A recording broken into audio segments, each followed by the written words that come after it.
오늘은 개혁주의와 세대주의로 본 요한계시록 강해 6번째 말씀을 증거하겠습니다. 종말론에 관한 8가지 공통의 신조, 개혁주의나 세대주의가 함께 모든 보수적인 그리스도인들이, 복음적인 그리스도인들이 함께 믿는 종말론에 관한 8가지 공통의 신조를 우리가 공부하고 있습니다. 지난번에 우리는 죽음과 하늘에 대해서 공부를 했습니다. 3가지 하늘 기억하시죠? 네. 오늘은 우리가 새 예루살렘에 관해서 공부를 하려고 합니다. 또 지옥이 공통의 신조 가운데 포함이 됩니다. 또 그리스도의 재림, 죽은 자들의 부활, 또 그리고 심판, 영원한 상태, 이런 것들이 종말론에 관한 8가지 우리가 함께 믿는 공통의 신조인 것입니다. 종말론이 가장 이렇게 그리스도인들이, 보수적인 그리스도인들이 이렇게 서로 갈라서는, 서로 의견이 다른 그런 분야이지만은 또한 이 종말론이 함께 믿는 공통의 신조도 엄청 많다고 하는 것입니다. 오히려 그게 더 많습니다. 우리가 나누는 부분은 일부에 불과합니다. 자, 오늘 여러분들에게 이제 이 종말론에 관한 8가지 공통의 신조 가운데 오늘은 새 예루살렘 성에 대해서 말씀을 드리려고 하는데요. 그 전에 한 번 더 제가 강조하고 좀 더 정리하고 지나가야 될 말씀이 있어서 이 말씀을 다시 드리겠습니다. 이거 전체 한번 여러분이 한번 먼저 보시고, 죽음, 하늘, 새 예루살렘, 지옥, 그리스도의 재림, 죽은 자들의 부활, 심판, 영원한 상태. 바로 이 8가지가 우리가 함께 믿고 있는 종말론이 바로 이런 것들이, 종말론이 이것을 말씀하고 있는 것인데, 이것을 우리가 다 모든 그리스도인들이, 복음적인 그리스도인들이 함께 믿고 있는 그런 믿음 신조라고 하는 것입니다. 다시 우리 찰스 라이리 박사님, 세대주의에서 구원을 정의했을 때 모든 시대의 구원의 기초는 그리스도의 죽음이고 라고 이렇게 아주 중요한 것을 제일 먼저 천명을 했습니다. 세대주의라고 해서 7가지 세대로 가른다고 해서 구원의 기초가 각 세대마다 7가지로 다른 게 아니라 모든 시대, 7세대면 7세대 그 구원의 기초는 예수 그리스도의 속죄의 죽음이다 하는 것입니다. 이거는 우리가 그 개혁주의의 언약신학과 일치하죠. 왜요? 개혁주의에서는, 언약신학에서는 태초에 하나님과 예수 그리스도 사이에 언약이 있었다, 그렇게 믿죠? 어떤 언약입니까? 하나님께서 예수 그리스도에게 구원의 일을 맡으셨고 예수님은 구원을 위해서 십자가에 죽으시기로, 그래서 우리를 구원하시기로 하나님과 예수 그리스도 위에 하나님 사이에 이 계약이, 언약이 맺어졌다, 이렇게 보는데요. 즉 그래서 성경에 보면 우리를 태초에 그리스도 안에서 우리를 택하셨다고 말씀했습니다. 그리스도 안에서 우리를 택하셨다. 바로 그 말씀입니다. 예수 그리스도의 죽음을 통해서 우리를 구원하시기로 택하셨다는 그런 말씀입니다. 이게 굉장히 중요합니다. 이 말이 없으면 이 세대주의 구원론에 큰 문제가 야기될 수가 있습니다. 그 다음 보시면 모든 시대의 구원의 요구는 믿음이며, 우리 편에서 볼 때는 하나님을 향한 믿음입니다. 어떤 사람들이 그 믿음을 자꾸만 깨달음이라고, 구원파에서 자꾸만 깨달음이라고 강조해서 문제가 생기는 겁니다. 성경을 보면 항상 그것이 믿음입니다. 믿음은, 깨달음은 믿음의 한 부분입니다. 어떤 사람이 엄청난 깨달음을 받았어요. 지난번에 말씀드린 것처럼 존 웨슬레가 그 로마서 주석 서론을 마틴 루터의 로마서 주석 서론을 누군가 읽고 있을 때 그 마음이 뜨거워졌습니다. 그래서 예수 그리스도께서 자기를 위해 피 흘리셨다고 하는 것이 너무 선명하게 깨달아졌습니다. 이 깨달음, 거기에서 나오는 그 깨달음, 다른 말로 얘기하면 그 믿음이죠. 바로 그 순간에 그가 어떻게 되는가 하면 회개한 것입니다. 죄로부터 하나님께로, 그 심령이 진정으로 회개한 것입니다. 그리고 예수 그리스도의 보혈을 의지하는 믿음으로 그가 온전히 컨버전, 회심하게 된 것입니다. 그런데 요한 웨슬레는 벌써 수년 전부터 그런 성직자였어요. 그는 자기가 예수 그리스도의 흘리신 보혈로 자기가 죄 사함 받았다고 하는 그걸 믿으려고 하지만 믿을 수 없는 그것 때문에 너무너무 안타까워했던 성직자였었습니다. 선교사로까지 가서도 그 일을 못 이루어서 고통 가운데 그 영혼이 고통 속에 지내셨습니다. 내가 예수 그리스도가 날 위해 십자가에 못 박혀 죽으셨다고 말씀했는데 나에게 그 믿음이 오지 않는다고 해서 얼마나 부르짖고 하나님 앞에 매달렸겠습니까? 근데 그러다 하나님이 그에게 믿음을 주신 거예요. 네. 그러니까 요한 웨슬레의 그 체험은 그런 속에서 비롯된 것입니다. 네. 그 믿음. 성경에는 우리에게 믿으라고 말씀을 합니다. 이 깨달음이 구원이라고 얘기해서 한국교회에서 왜 깨달음이 구원이냐. 믿음으로 말미암아 성경에 그랬잖아요. 주 예수를 믿으라. 그리하면 너희가 구원받으리라. 어디 성경에 주 예수를 깨달으라. 그러면 너희들이 구원받으리라. 그런 말씀이 있습니까? 영접하는 자고 그 이름을 믿는 자들에게는 하나님의 자녀가 되는 권세를 주신다고 말씀했는데 예수 그리스도를 깨닫는 자는 구원을 하나님의 자녀가 되는 권세를 이런 말씀이 없지 않습니까? 성경대로 해야 되는 것입니다.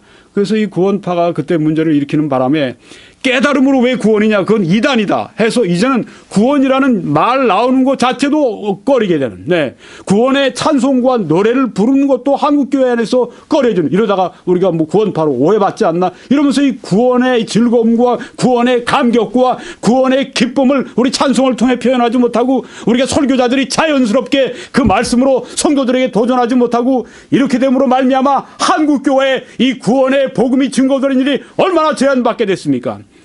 이것은 구원파의 책임이 아주 큽니다. 구원파가 그렇게 한국교회에 구원의 찬물을 끼얹은 장본인들입니다. 잘못됐어요. 고쳐야 합니다. 네.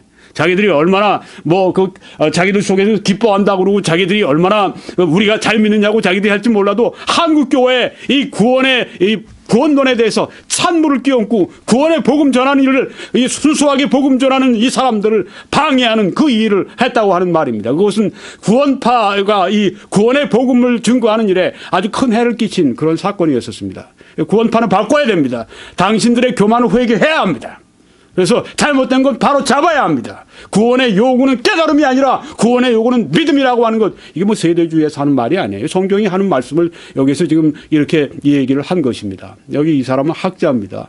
세계적인 학자입니다. 학자가 이런 그 구원에 대한 어떤 정의를 성경을 가지고 내릴 때는요, 이거 오랜 동안 많은 연구와 노력과 기도 속에 나온 거기 때문에 빈틈없이 짭니다. 자, 첫 번째, 모든 시대의 구원의 기초는 그리스도의 죽음이고 모든 시대의 구원의 요구는 믿음입니다. 네, 회개와 믿음. 네.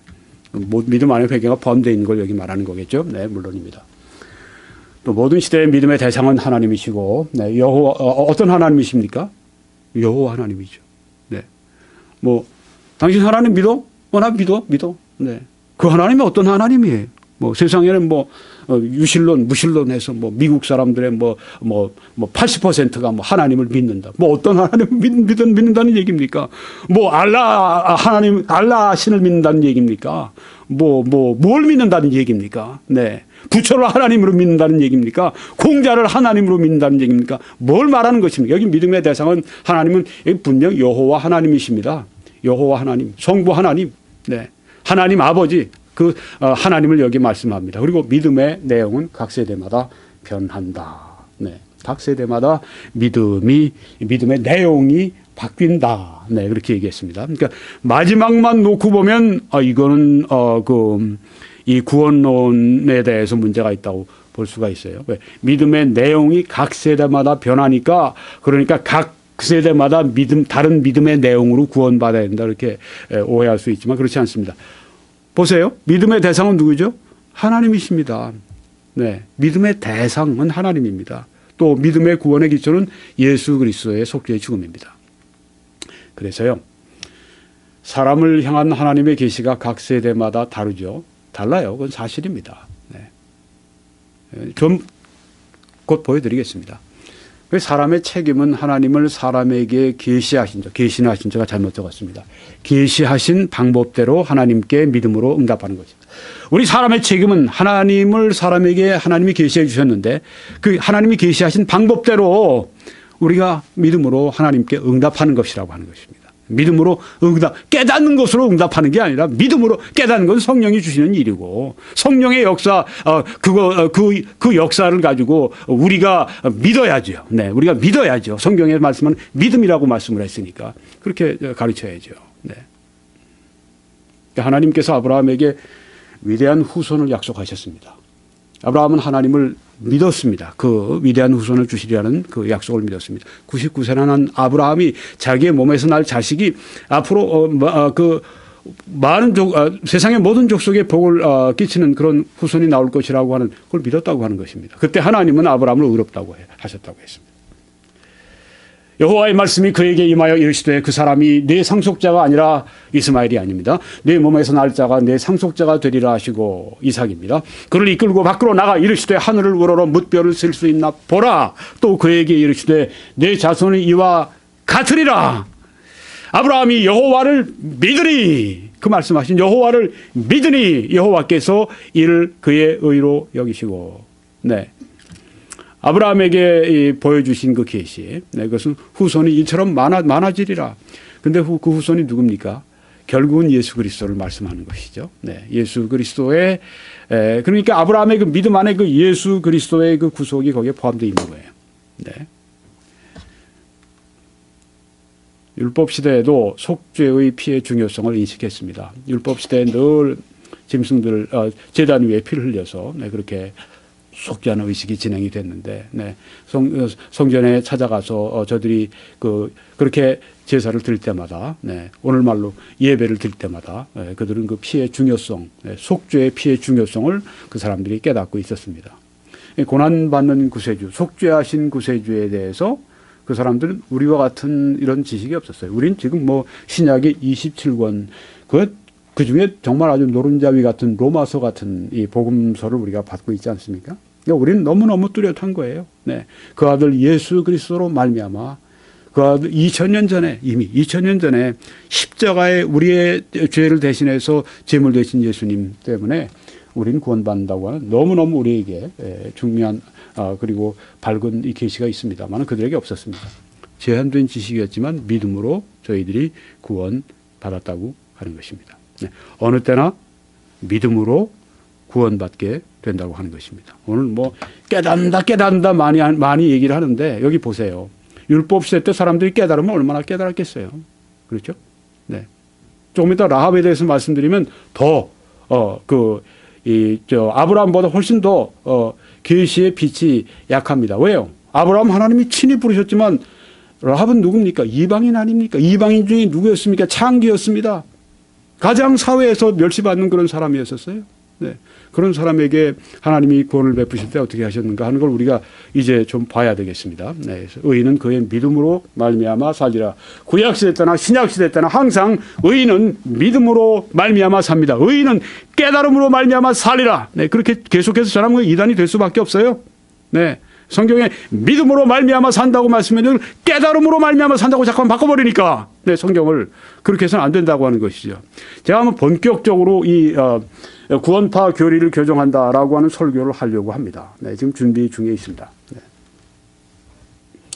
기생 라합은 어떻게 의롭다 하심을 받았는가? 네, 기생 라합은 어떻게 의롭다 하심을 받았는가? 목사님, 기생 라합이 구원 받았습니까? 네.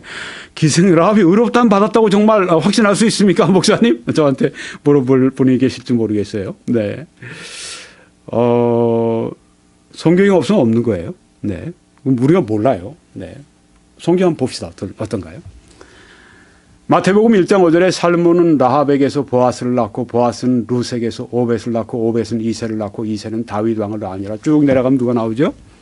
예수 그리스도가 나오십니다. 그러니까 라합은 예수 그리스도의 이 혈통에 있어서 선조들이라고 하는 것을 볼 수가 있죠.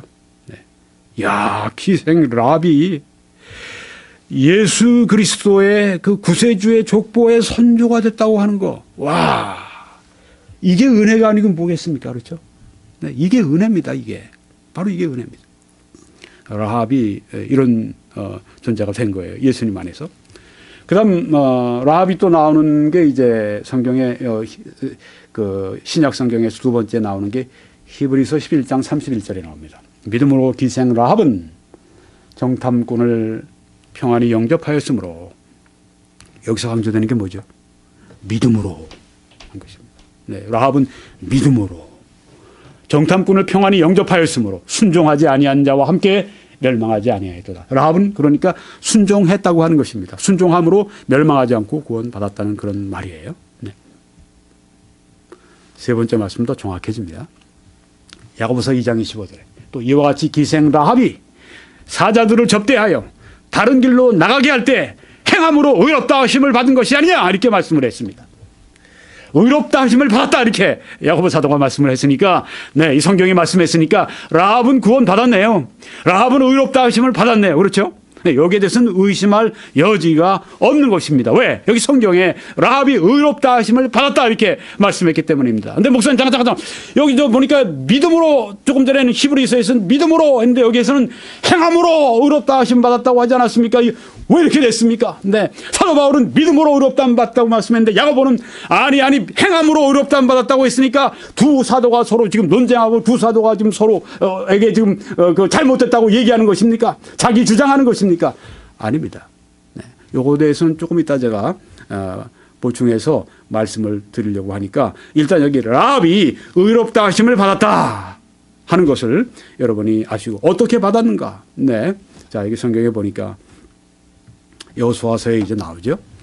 이제 이스라엘 백성들이 광야 생활을 마치고 요단강을 건너고 이젠 첫성 여리고로 함락하기 전에 먼저 이제 여호수아가 정탐꾼들을 파송해서 보냅니다. 정탐꾼들이 이제 그 여리고 성 안으로 돌아갑니다. 이제 그 정탐꾼들이 들어왔다는 소식을 여리고 성의 왕이 듣게 됐습니다. 찾아라 해서 사방 팔방을 이제 성 안에서 찾는데 이제 어디로 가느냐 하면은 바로 이 라합 기생 라합의 그 집을 찾아갑니다. 그때 이 기생 라합의 집에서 찾아오기 전에 어떤 일이 있었냐, 어떤 대화가 있었는가. 자, 여기에 지금 이 정탐꾼들을 숨겨놓고 난 다음에 기생 라합이 말을 합니다. 이렇게 합니다. 말하되 여호와께서 이 땅을 너희에게 주신 줄 내가 아노라. 네, 이거 반역적인 이야기죠. 네. 이 땅을, 이 성을 너희들에게 주신 줄 안다. 이건 그 여리고 성 주민으로서 여리고 성에 대한 이건 반역 행위입니다. 네. 안다. 네. 가담을 한 거예요. 우리가 너희를 심히 두려워하고 이 땅 주민들이 다 너희 앞에서 간담이 녹았다. 네, 아주 그냥 굉장히 이스라엘을 지금 두려워하고 있다. 이는 너희가 애굽에서 나올 때 여호와께서 너희 앞에서 홍해 물을 마르게 하신 일과 들었네요. 소문을 들은 것입니다. 네. 어떻게 믿음을 가지게 됐습니까? 들었습니다. 무엇을 들었습니까? 하나님이 그 이스라엘을 위해 행하신 일을 들었던 것입니다. 들음으로 말미암아 믿음이 생긴 것입니다. 믿음으로 말미암아 구원받고 믿음으로 말미암아 의롭다함을 받게 된 것입니다. 네. 애굽에서 나올 때 여호와께서 너희 앞에서 홍해물을 마르게 하신 일을 네. 그대로 믿고 있었는데 여호와께서 하셨다고 여호와의 하나님에 대한 신앙을 여기 말하고 있지 않습니까? 그러니까 여기에 어느 누구도 이 라합은 여호와 하나님 믿지 않은 사람이야 이렇게 얘기할 수가 없다고 하는 것입니다. 왜요? 여호와께서 여기 얘기하지 않습니까?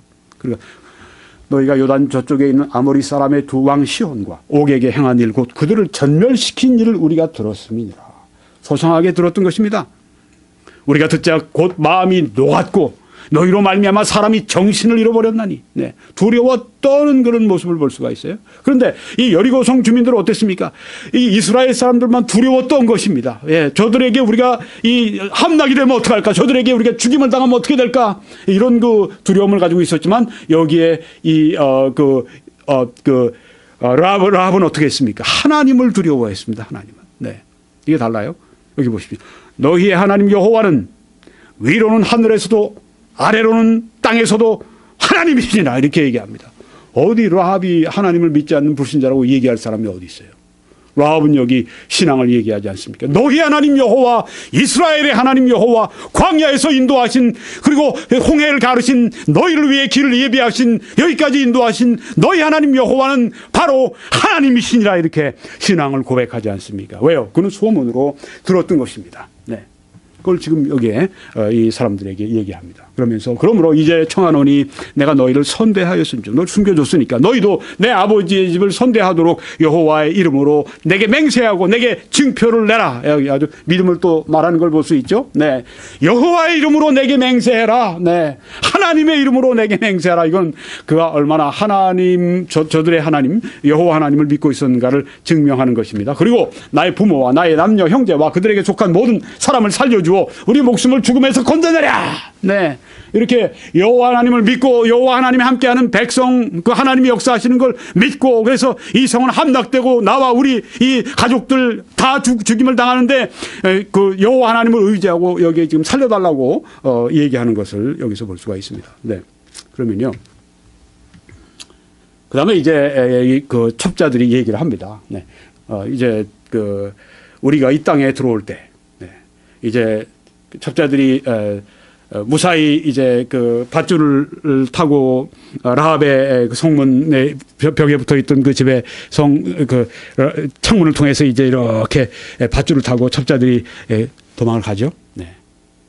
그 다음에 우리가 이 땅에 들어올 때 이제는 우리 그 군대들을 그 함께 데리고 이 땅에 들어올 때 공격할 때 우리를 달아내린 이 창문에 이 붉은 줄을 매라. 네. 붉은 줄을 매라. 네. 네 부모와 형제와 네 아버지의 가족을 다 네 집에 모으라. 네. 그리고 이 집 밖으로 빠져나가면 그래서 죽임을 당하면 우린 책임 못 진다. 이 집 안에만 있어야 된다. 그렇게 이야기를 합니다. 네. 이 붉은 줄을 매었다. 그래서 어떤 설교자는 이렇게 얘기합니다. 여기에 이 붉은 줄을 매었다고 하는 것은 예수 그리스도의 보혈의 속죄의 공로로 라합이 구원받는다고 하는 것을 말합니다. 그렇게 설교를 합니다. 네, 그런 설교도 그 할 수가 있을 거라고 생각이 됩니다. 그런데 이 붉은 줄이 과연 그런 영적 의미를 그 담은 것인가? 아니면 이 밖에서 이제 공격군들이 이렇게 볼 때 그 창문에 붉은 줄이 쭉 쏘나오면 붉은 줄이 그 허연 그 벽에 이렇게 쭉 내려오면 그 눈에 확 띄겠죠. 네, 이 붉은 줄은 또 피색이기 때문에 사람을 자극하는 게 있잖아요. 그러니까 확실하게 눈에 들어온단 말이에요. 그러니까 여호수아 장군은 너 저기 붉은 줄 내려진 그 라합의 집에 안에 있는 사람은 절대 죽이지 말아라. 네. 그로 말미암아 우리 첩자들이 이렇게 정보를 얻게 되고 우리가 여기를 잘 공격할 수 있게 된 것이다. 그러니까 거기는 절대 죽이지 말아라. 붉은 줄을 메고. 자, 그 붉은 줄이 잘 보여요. 공격군들에게. 네, 잘 보인단 말이에요. 그런 목적으로 한 건지. 네. 하여튼. 여기에 붉은 줄을 얘기하면서 속죄 어떻게 하나님 앞에 우리가 이 피를 통해서 속죄를 하는가. 네. 그런 거기에서 어떤 그 복음에 준하는 그런 그 말씀을 전했는지 그건 제가 잘 모르겠어요. 네. 여기 지금 그 한참 뭐 목숨을 경각에 놓고 다투는 이런 시점에서 그런 얘기를 주고받을 수 있는 시간이 있었을까? 그건 조금 어렵지 않을까 그런 생각도 듭니다. 네, 하여튼 여기 우리가 이런 상황을 여러분 보셨습니다. 기생 라합은 이스라엘의 하나님에 대한 소문을 들었을 때 라합은 하나님을 믿었습니다. 그리고 하나님은 라합을 의롭다고 하셨습니다. 네. 아까 아브라함이 하나님께서 그에게 자손이 이렇게 많으리라. 너의 후손을 통해서 이렇게 하나님의 그 약속을 믿었고 그래서 하나님이 아브라함이 하나님을 믿으니 하나님이 그걸 의롭다 하셨는데 동일합니다. 라합이 하나님을 믿었을 때 그때 의롭다 하심을 받았습니다. 성경대로 하면 그래요. 그렇죠? 라합이 언제 구원받았을까? 네. 하나님을 믿었을 때입니다. 네. 그런데 네, 여기에서 아까 그 행함으로 의롭다함 받는다는 문제에 대해서 우리 조상 아브라함이 그 아들 이삭을 제단에 바칠 때 행함으로 의롭다 하심을 받은 것이 아니냐. 네, 야고보서 2장 21절에서 이렇게 말씀을 하고 있습니다. 자, 아브라함이 어떻게 의롭다함 받았다고요? 아까 로마서 5장에서 보니까 사도 바울은 아브라함이 하나님을 믿으니 하나님이 그를 의롭다 하셨다고 말씀을 했는데 여기에 지금 야고보 사도는 다른 얘기를 하고 있어요. 그 아들 이삭을 얘기하고 있습니다. 이삭을 모리아에서 모리아산에서 제단에 바칠 때 행함으로 의롭다 하심을 받았다 이렇게 말씀을 했어요. 그럼 믿음으로 의롭다함 받는 거냐, 행함으로 의롭다함 받는 거냐, 네, 이렇게 서로 얘기를 오갈 수 있겠죠. 네. 캐톨릭에서는 이런 걸 가지고 이제 그래서 믿음 플러스 행함을 자꾸만 얘기를 합니다만은 제가 설명을 드릴 겁니다. 내가 보거니와 믿음이 그의 행함과 함께 일하고 행함으로 믿음이 온전하게 되었느니라. 여기는 지금 믿음의 정의를 내리고 있습니다. 믿음이 무엇이냐? 그것은 행함과 함께 일하는 것이다. 행함으로 믿음이 온전하게 된다. 그러니까 믿음이 행함이 없는 믿음이라면 그것은 믿음이 아니다는 거죠. 믿음으로 구원을 받는데, 믿음으로 의롭다 하심 받는데 그 믿음의 성격이 뭐냐고 하는 것입니다. 아브라함은 그 후손을 약속하셨을 때 하나님을 믿었습니다. 하나님이 그래서 의롭다 하셨습니다. 그런데 그 이후에 하나님이 모리아 산으로 가서 아들 이삭을 제물로 바치라고 했을 때 그때 그대로 순종을 했단 말이에요. 성경에 보니까 그가 행함으로 의롭다 받은 것이 아니냐 이야기를 말씀을 하고 있습니다. 무슨 말씀입니까? 아브라함의 그 행함이 아브라함의 믿음을 온전하게 했다고 하는 것입니다. 아브라함의 모리아 산에서 그 아들 이삭을 드렸을 때 그 행함은 이미 그 후손에 대한 그 아브라함의 믿음이 참 믿음이라고 하는 것을 증명한 것입니다. 이해가 되십니까? 네, 굉장히 중요합니다. 네, 믿음의 성격입니다. 네. 행함이 있는 믿음이 참 믿음이다 하는 것입니다. 아브라함의 믿음은 모리아 산에서 결정적으로 증거됐어요. 네, 그 믿음은 살아있는 믿음이다. 참 믿음이다. 온전한 믿음이다. 네, 그 온전한 믿음으로 의롭다함을 받았다. 네. 이에 성경에 이른 바 아브라함이 하나님을 믿으니 이것을 의로 여기셨다는 말씀이 이루어졌고 그는 하나님의 벗이라 칭함을 받았나니. 여기 보십시오. 네, 성경에 이른 바 이건 뭐예요? 사도 바울의 그 말씀 로마서 5장에 있는 말씀 아니에요? 아브라함이 하나님을 믿으니 이것을 의로 여기셨다는 말씀이 이루어졌다고 말씀하지 않았습니까? 사도 야고보는 사도 바울의 글을 알고 있었습니다. 영감받은 하나님의 말씀인 것을 알고 있었습니다. 지금 사도 야고보는 사도 바울과 다른 이야기를 하고 있는 것이 아닙니다. 성경에 이른 바, 네, 사도 바울이 말한 바가 아닙니다. 그렇죠? 성경에 이른 바라고 말씀했습니다. 아브라함이 하나님을 믿으니 이것을 의로 여기셨다는 말씀이 이루어졌고, 물론 구약에 있는 말씀이기도 합니다만, 그는 하나님의 벗이라 칭함을 받았나니. 네. 이러보건대 사람이 행함으로 의롭다 하심을 받고 믿음으로만은 아니니라. 어떤 사람들 봐라, 믿음으로만 되는 게 아니라 이게 행함으로 된다 이렇게 또 이야기를 하면서 혼동을 시킵니다. 네. 여기 어려운 귀절이에요. 난의 귀절입니다. 그렇지만 이것을 우리가 분명히 알고 있어야 됩니다. 알 수 있어요. 네. 여기 그 행함은 무엇입니까? 바로 그 믿음이 온전한 믿음이라고 하는 걸 증명해 주는 것입니다. 자, 그래서요. 또 이와 같이 기생 라합이 사자들을 접대하여 다른 길로 나가게 할 때 행함으로 의롭다 하심을 받은 것이 아니냐. 네.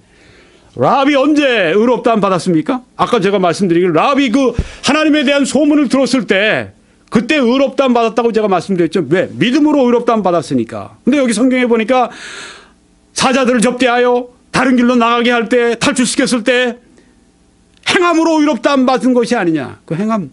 그럼 이때 의롭다함 받은 것입니다. 받은 것입니까? 아닙니다.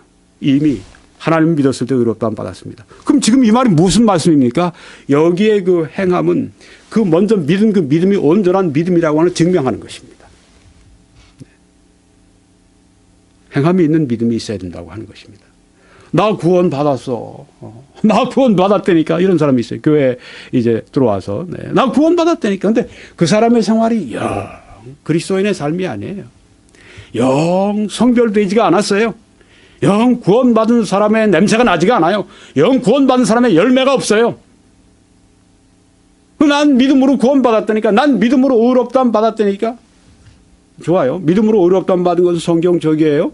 그런데 당신의 믿음의 성격이 그게 성경적인 믿음이냐 이건 따지고 들어가야죠. 당신의 행함을 보니까 당신의 믿음이 온전하지가 않아. 당신이 믿었을 때 그 믿음은 이 행함으로 온전함이 증거되지 않은 그런 믿음이야. 온전한 믿음이 아니야. 바로 그런 말입니다. 그러니까 난 믿음으로 구원받았어 하면서 영 그리스도인의 열매가 나타나지 않으면 그 믿음은 행함으로 그 믿음은 입증되지 않은 참 하나님께서 보시는 온전한 믿음이 아니었다고 하는 것입니다. 자, 영혼 없는 몸이 죽은 것 같이 행함이 없는 믿음은 죽은 것이니라. 아브라함이 언제 의롭다함 받았습니까? 그거 나오지 않습니까? 그 구약에도 나오고 사도 바울도 또 로마서에서 말씀했고, 아브라함이 하나님을 믿으니 하나님께서 그 아브라함을 의롭다 하셨다고 말씀하지 않았습니까? 그렇죠?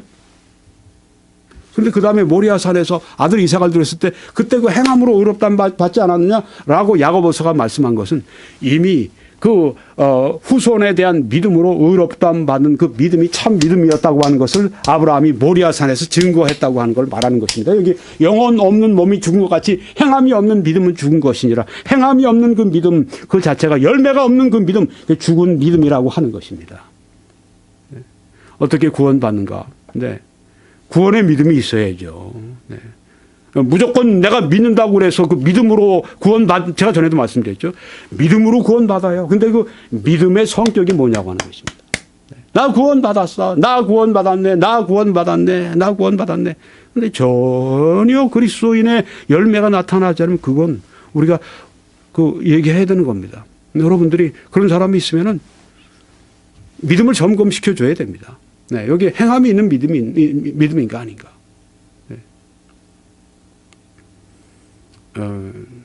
그렇습니다. 그래서 이렇게 정리해 드립니다. 바울은 믿음의 우선권, 프라이어리티를 강조한 것입니다.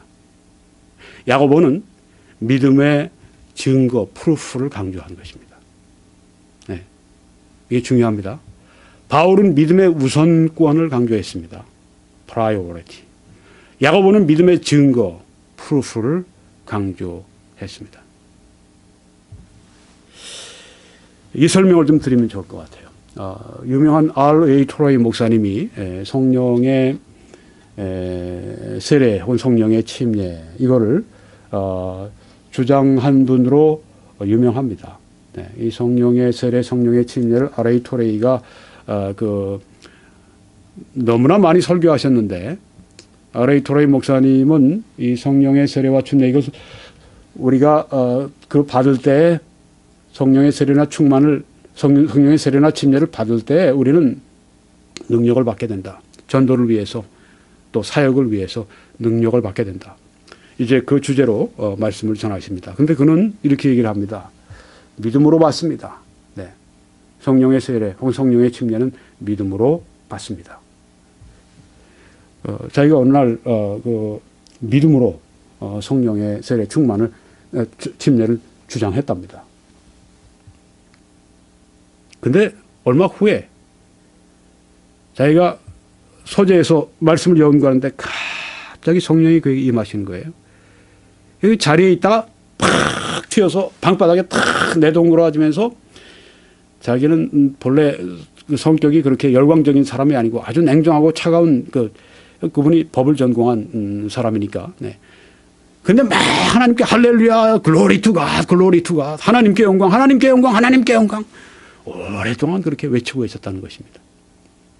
그러면서 하는 말씀이 내가 언제 성령의 세례, 언제 성령의 침례를 받았는지 아십니까? 믿음으로 난 받았습니다. 그런데 후에 이제 그 증거가 나에게 온 것, 체험이 나에게 온 것입니다. 그렇게 말씀하는 걸 들었습니다. 네. 그 말씀이 여기에 도움이 됩니다. 네. 그 구원 받은 믿음이 있는 사람들은요, 증거가 있어요. 어떤 증거인지 아십니까? 예수님 사랑해요. 저는 사랑합니다. 진짜 사랑해요. 참 사랑합니다. 이게 증거입니다. 예수님 사랑하지 않는 그 믿음, 그건 참 믿음 아니에요. 구원 받은 거 아니에요. 분명히 열매가 있어야 됩니다. 확실해야 됩니다. 네. 구원파에서 하도 이 구원에 대해서 흐려나가지고, 네. 이 구원의 확신에 대해서 구원을 분명히 점검하는 일까지도 설교자들이 어떤 사람은 떨어요. 네. 내가 이야기하다가 구원파로 내가 몰리지 않을까 천만에요.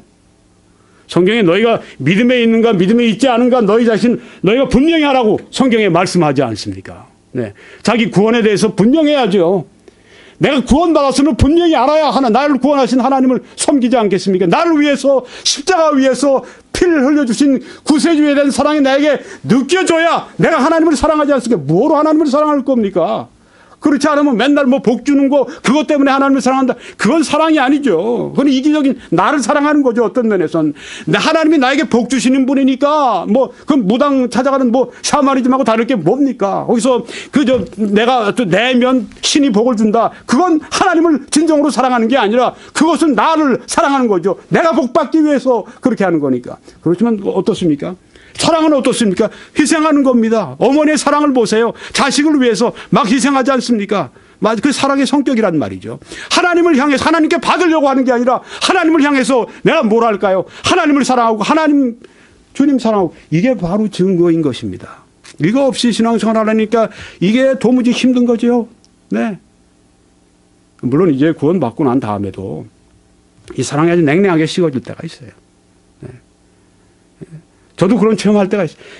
그럼 하나님을 섬길 수 있는 동력이 없어지는 겁니다. 내가 왜 하나님을 섬겨야 되는가?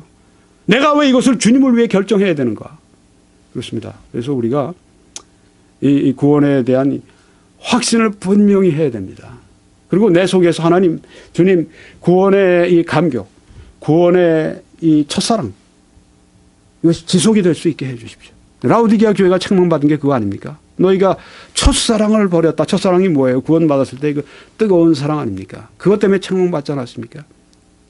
구원파 때문에 하도 이 찬물을 끼얹어놔가지고 말이죠. 네. 이 구원에 대한 강조가 없고 말이죠. 구원의 이 첫사랑, 구원의 이 뜨거움, 구원의 감격이 없는 그런 아주 구원파의 부작용입니다. 아주 부작용이에요. 네. 구원파는 자기들끼리 뭐 잘 믿는다 그러고 많이 모인다 그러고 그럴지 몰라도 말이죠. 셀리브레이션하고 그럴지 몰라도 굉장히 잘못했어요. 아주 우리 같이 복음을 전하는 미국에 있는 우리 캐나다도 그랬지만 특별히 미국이 뭐 아주 그 침례교회는 뭐 제일 강하죠. 미국에 있는 설교자들 보세요. Are you saved? 그 아주 그 침례교 설교자들의 아주 18번 같은 겁니다. Are you saved? 당신이 구원 받았습니까? 당신이 구원 받으셨습니까? 당신의 이름이 어린 양의 생명책 위에 기록이 돼 있습니까? 이게 침례교회 설교자들의 이게 아주 18번이라는 말이에요. 이걸 구원파에 가지고 와서 이걸 쓰니까 구원파가 쓰니까 한국에서는 그냥 말을 제대로 못하는 거예요. 그거 얘기했다가 내가 구원파는 몰릴까 봐. 천만에 구원파에서 가져왔다고 뺏어와야죠. 그거 함부로 잘못 쓰는 거 그거에서 우리가 초소 설교해야 되고 침례교 설교자들이 왜 구원파의 잘못에 대해서 설교할 줄 설교를 못합니까? 그러니까 문제죠. 구원파의 설교에 대해서 그 잘못에 대해서 막 꾸짖고 책망하고 거기 잘못 가져간 그 질문들을 가져와서 Are you saved? 당신 구원받았습니까? 당신 구원에 확신이 있습니까? 이 증거를 우리가 해야죠. 해야 합니다. 네. 거기에 기가 죽어있고 거기에 이렇게 눌러있어서 안 되는 것입니다.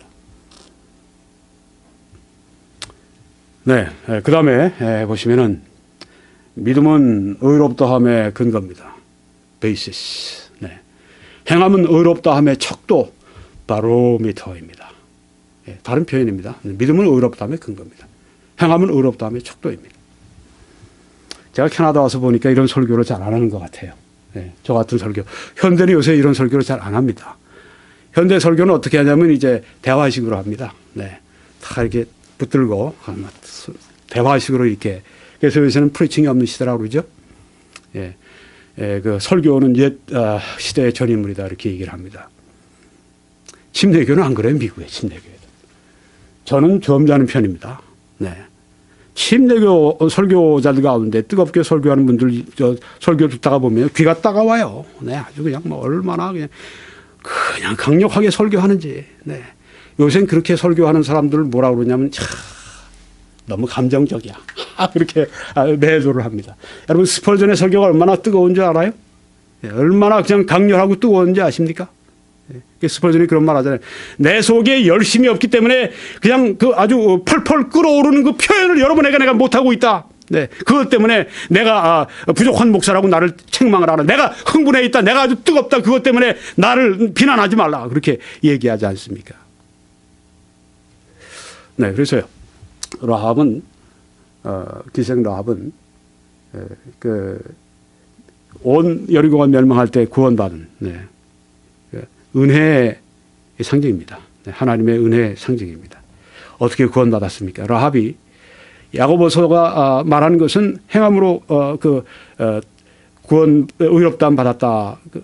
첩자들을 이제 사람들 무사히 이제 그 성에서 빠져나가게 도와준 그 행위를 통해서. 그런데 그 행위는 무엇입니까? 그의 믿음이 참 믿음이라고 하는 걸 증거한 것입니다. 프루프한 거예요. 그거는 바로미터입니다. 보십시오. 생명을 걸었는데도 불구하고 했어요? 그 믿음이? 가짜입니까? 진짜입니까? 진짜 믿음이죠. 진짜 믿음이죠. 네. 라합이 하나님 믿지 않았다고 누가 얘기하겠습니까? 생명을 걸었는데, 자기와 자기 가족의 생명을 걸어놓고 하나님을 믿었는데, 그러니까 거기에서 믿음이 증명이 된 거예요. 그러니까 언제 라합은 의롭다함 받았는가? 믿었을 때입니다. 언제 믿었는지 그걸 누가 알겠어요, 라합이. 그런데 그 소문을 들었을 때 이미 알고 있었습니다. 그래서 벌써 이스라엘 그 첩자들에게 얘기하기도 전에 먼저 얘기하지 않았습니까? 너희 이스라엘의 하나님은 참 하나님이다. 네, 참 하나님이다. 그렇습니다. 믿을 때 의롭다함 받습니다. 행함은 우리 믿음이 온전하다고 하는 그 증거가 된다고 하는 것입니다. 네. 우리는 이 8가지 그 종말론 8가지 공통의 신조를 지금 공부하고 있습니다. 죽음 한을 마쳤고요. 오늘은 새 예루살렘에 대해서 말씀을 드리겠습니다. 새 예루살렘, 이것은 요한계시록 맨 마지막에 2장 21장과 22장에 나와 있습니다. 네. 종말 중에 종말이 새 예루살렘입니다. 네. 그런데 왜 이름이 새 예루살렘일까? 네. 왜 새 서울이 안 될까? 네. 한국 사람들은 왜 예루살렘이 이스라엘의 수도인데, 네. 왜 그냥 그 기왕 이름을 우리가 붙이자면 새 서울. 또 뭐 이 미국 사람들은 새 워싱턴. 네. 캐나다 사람들 새 오타와. 왜 그렇게 하지 않고 왜 새 예루살렘이라고 그랬을까? 네. 왜 새 예루살렘이라. 그래서 제가 예루살렘을 좀 찾아봤어요. 예루살렘은 평화의 도시라고 하는 의미가 있답니다. 그래서 이 유대 사람들이 인사할 때 샬롬 그러거든요. 샬롬이 뭐냐 하면 평화가 당신과 함께, 그런 뜻입니다. 평화가 당신과 함께 있기를 원합니다. 샬롬. 네. 제가 편지 받을 때도 어떤 목사님들은 처음에 샬롬 하고 이제 김 목사님 뭐 나옵니다. 네. 바로 이 평화가 당신과 함께, 이 표현, 이 인사는 예루살렘, 이 평화의 도시, 거기서 나왔다고 하는 것입니다. 네.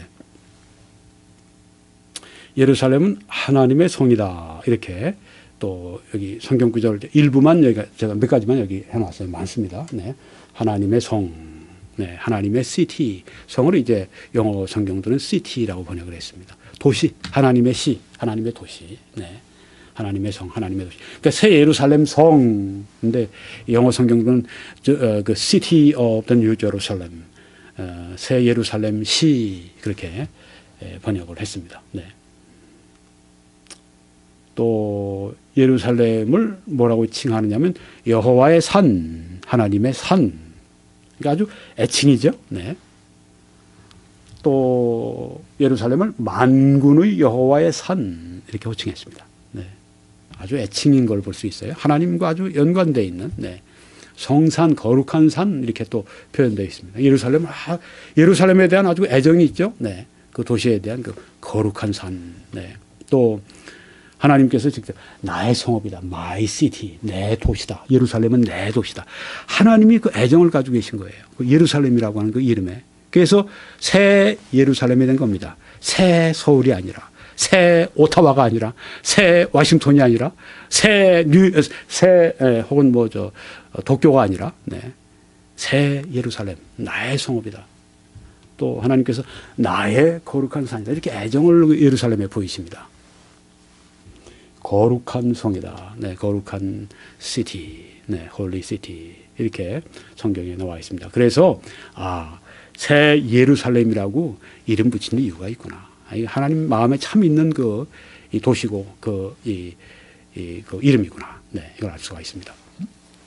또 내가 보매 거룩한 성 새 예루살렘이 하나님께로부터 하늘에서 내려오니 그 준비한 것이 신부가 남편을 위하여 단장한 것 같더라. 네.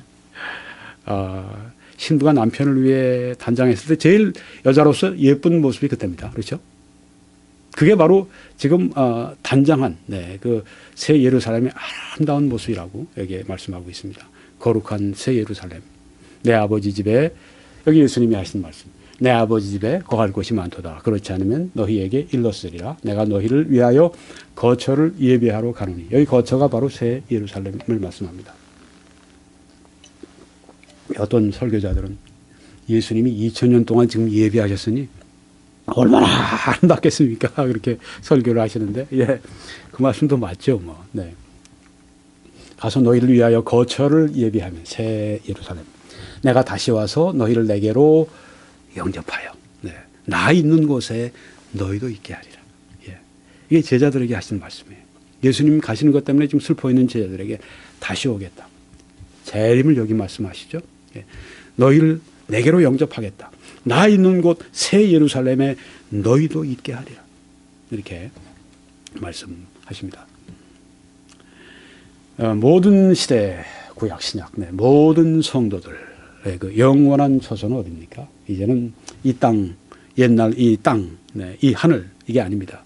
새 하늘, 새 땅인 것입니다. 요한계시록 21장 1절에 또 내가 새 하늘과 새 땅을 보니 처음 하늘과 처음 땅이 없어졌고 바다도 다시 있지 않더라. 네, 새 하늘과 새 땅, 네, 처음 하늘, 처음 땅은 어떻게 됐죠? 없어졌습니다. 워렌 웨스비 목사님은 여기에서 이 성격이 없어졌다고 하는 건 뭐 이 어떤 뜻이냐 하면은 이 성격이 바뀌었다는 그런 뜻이라고 하는 겁니다. 예. 그래서 처음 하늘과 처음 땅이 완전히 존재가 없어지고 새 하늘과 새 땅 완전한 새로운 것이 나타났다고 보기보다는 처음 하늘, 처음 땅이 완전히 개조가 돼서 새 하늘과 새 땅으로 그렇게 변화가 되었다. 이렇게 보는 것이 더 타당하다. 네, 두 가지로 나뉩니다. 처음 하늘과 처음 땅이 완전히 없어지고 새 하늘과 새 땅에 새 것이 왔다 이렇게 믿는 분들이 있고, 아니 처음 하늘과 처음 땅을 완전히 개조하셔서 새 하늘과 새 땅으로 만드셨다 이렇게 보는 양측의 견해가 있습니다. 네, 뭐 어느 측이나 네, 뭐 새 하늘과 새 땅이면 됐죠. 뭐 네, 그거 가지고 더 이상 그 시간을 많이 소비하는 건 별로 합당하지 않다고 생각합니다. 네. 바다도 다시 있지 않더라. 바다 좋아하는 사람, 천국 가면 바다가 없으면 너무 섭섭하겠는데. 네. 하나님이 완전히, 이 바다가 굉장히 중요하지 않습니까? 네, 이거 뭐, 대기 중에 우리가 비 내리는 것도 이 바다가 있어야 되는 거고, 네. 그러니까 하나님이 완전히 이 새 하늘과 새 땅의 물에 관한 이 시스템을 완전히 새롭게 아주 창의적으로 또 그렇게 만드실 것을 여기에 볼 수 있습니다. 바다보다 더 좋은 어떤 무엇이 또 나타나겠죠. 저도 바다를 굉장히 좋아하는데, 네. 바다도 다시 있지 않더라. 유리바다는 있습니다만은 뭐 이 바다하고는 다른 것 같고요. 네. 옛 하늘과 옛 땅은 불로 태운다고 했습니다. 개조가 됩니다. 왜요? 거기는 천사들과 사람들이 하나님 앞에 반역하고 범죄하고 그래서 저주받는, 네, 그런 것들이 거기에 있는 것입니다. 죄와 저주에서 비롯된 모든 것을 다 불로 태워 제거해 버리신 다음에 새 하늘과 새 땅을 만드시는데, 여기 보니까 베드로후서 3장 10절에 주의 날이 도둑같이 오리니 그날에는 하늘이 큰 소리로 떠나가고 물질이 뜨거운 불에 풀어지고 땅과 그 중에 있는 모든 일이 드러나리로다. 뜨거운 불에 다 풀어진다. 네. 옛 하늘과 옛 땅이 완전히 개조가 되는 걸 여기 말씀하고 있습니다. 그러면 이 새 예루살렘 도시의 그 삶은 어떨까요? 네. 어떤 삶일까요? 그게 중요하지 않겠습니까? 네. 아름답고 참 멋진데 그 안에 삶이 또 좋아야죠. 네. 하나님과 아주 친밀한 교제를 나누는 것을 말씀하고 있습니다. 요한계시록 21장 3절로 4절. 지금 우리가 요한계시록 21장에 있는 이 새 예루살렘에 관한 말씀을 지금 계속 우리가 보고 있는데, 보라, 하나님의 장막이 사람들과 함께 있음에 하나님이 그들과 함께 계시리니. 새 예루살렘 성에는 하나님이 함께 계시구나. 그들은 하나님의 백성이 되고 하나님은 친히 그들과 함께 계셔서 하나님을 제일 가까이 우리가 모시고 있는 곳이 바로 이 새 예루살렘 성이라고 하는 것입니다. 네. 하나님은 어디든지 계시지만 네. 무소부재하시니까 신학적으로 얘기하면 지옥에도 계시다고 봐야 돼요. 네. 지옥에 계시는 그 하나님의 임재와 여기 새 예루살렘 성에 있는 하나님의 임재와는 큰 차이가 있겠죠.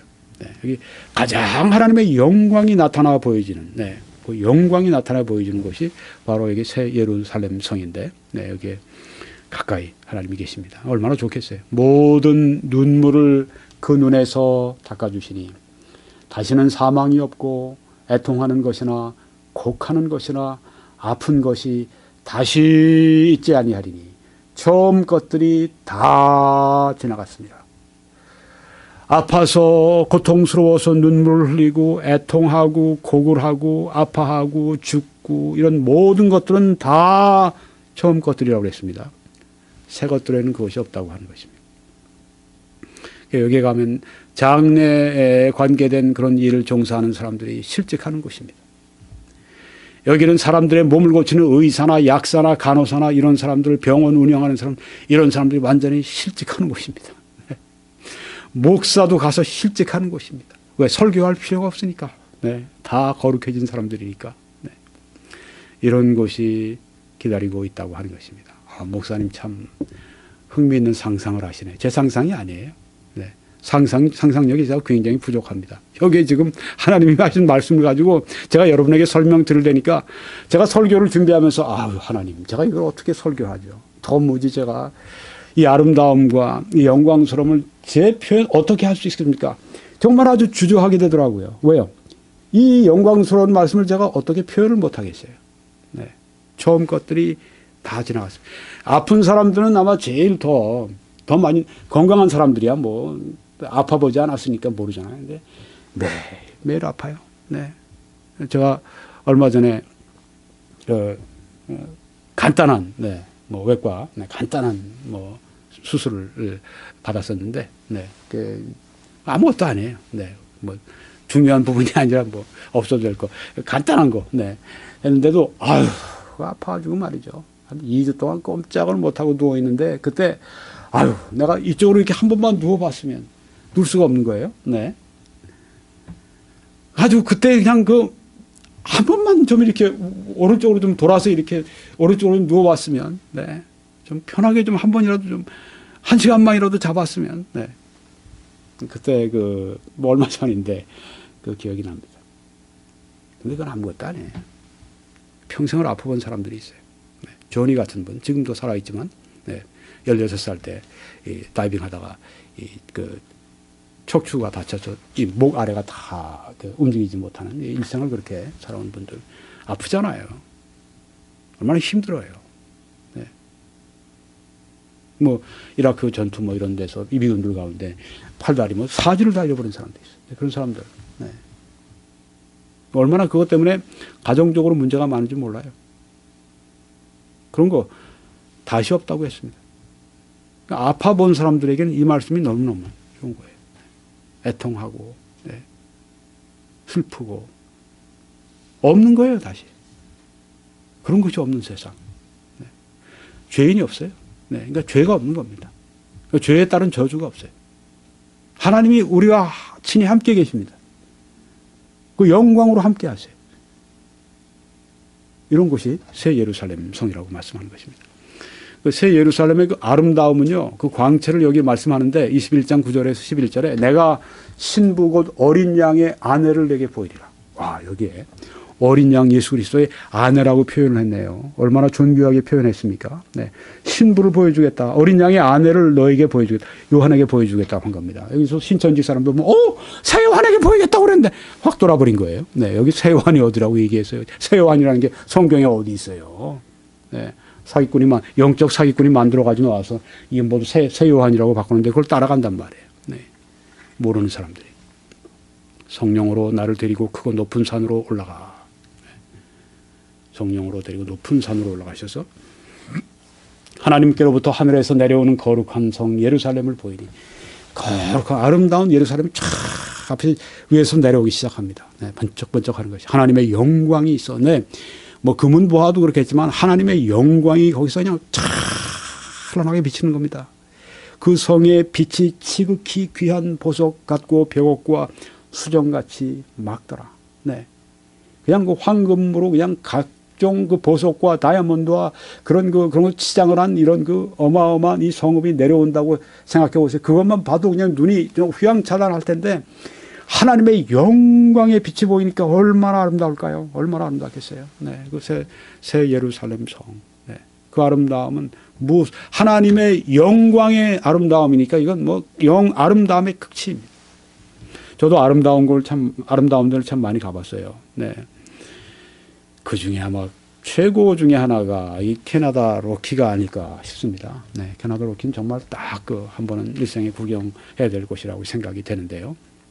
하나님의 걸작품이죠. 네. 그런데 이제 또 사람들이 지어놓은 건축물들이 있지 않습니까? 네, 아름다운 건축물들을 지어놨는데 아무리 아름답다 해도 어디 이 하나님의 영광의 빛이 나오는 이 새 예루살렘과 비교할 수 있겠습니까? 여러분 앞에 보시는 이 바티칸 성당은 이건 오랜 기간 동안 엄청난 돈을 쏟아부어서 예술가들이 지어놓은 것입니다. 네, 미켈란젤로나 그런 그 예술가들이 여기 아주 그냥 자기들의 생명을 쏟아부어서 만들어 놓은 이 성당인데 저도 가봤어요. 아름답죠. 네, 아름답지만 새 예루살렘과 비교가 되겠습니까? 비교가 안 되죠. 네. 여기는 로마 황제가 서기 573년인가? 네, 그때 그 동로마 황제가 지어놓은 성당입니다. 하기야 소피아라고 하는, 네, 소피아는 지혜라는 뜻입니다. 하기야는 거룩한 지혜라고 이름을 붙인 그 성당 이름이에요. 네. 자, 여기 지금 많이 이렇게 색이 발했지만 처음에 얼마나 아름답겠어요. 그 안에도 굉장히 아름답게 했더라고요. 그래서 어떻게 거룩한 새 예루살렘과 비교가 되겠습니까? 하나님의 영광이 나타나는데요. 네. 앞으로 보십시오. 네. 우리는 이런 데 한번, 저는 여기는 못 가봤어요. 네. 언제 한번 갈 수 있기를 바랍니다. 이스탄불에 있습니다. 그런데 하나님의 영광이 있는 충만한 이 새 예루살렘 성에서 하나님을 예배한다고 생각해 보세요. 감격스럽지 않겠습니까? 네. 여기가 세계 10대 가장 아름다운 성으로 뽑힌 첫 번째로 뽑힌 데인데 몽생미셸인가 프랑스에 있는 겁니다. 해변에 있는데 저기 바닷물이 들어오면 바닷물이 다 주위를 감싸버려요. 네, 그래서 섬같이 이렇게 바닷물이 들어올 땐 떠 있고 그런 곳인데 맨 위에 이제 성당을 지어놨는데 세계에서의 아름다운 그런 이 건축물 중에 하나라고 얘기하는데 그렇지만 새 예루살렘에 어디 비교하겠습니까?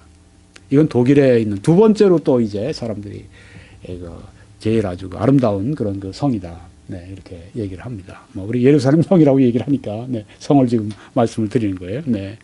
뉴 스완스톤 캐슬이라고 이 독일의 바바리아 지방에 있는 곳인데 아름답죠. 네, 아름답지만 어디 새 예루살렘에 감히 비교가 되겠습니까? 여기는 달라스 제일 침례교회 작년에 이제 미국에서 제일 많은 돈을 이제 들여서 이 건물을 완공을 했어요. 네. 1억 3천만 불인가 그랬는데 초현대식 시설로 돼 있으니까 네. 아주 우리 같이 영상으로 이렇게 예배드리고 설교하는 곳에는 아주 적절하죠. 네. 아름답죠. 네, 아름다운데 새 예루살렘 성이 어떻게 비교가 되겠습니까? 이건 남가주에 있는 겁니다. 크리스털 캐시드럴이라고. 이게 원래는 개혁교회 쪽에 한 로버트 슐러 목사님이라고 유명한 분인데 이제 그분이 지었어요. 그분 때. 네.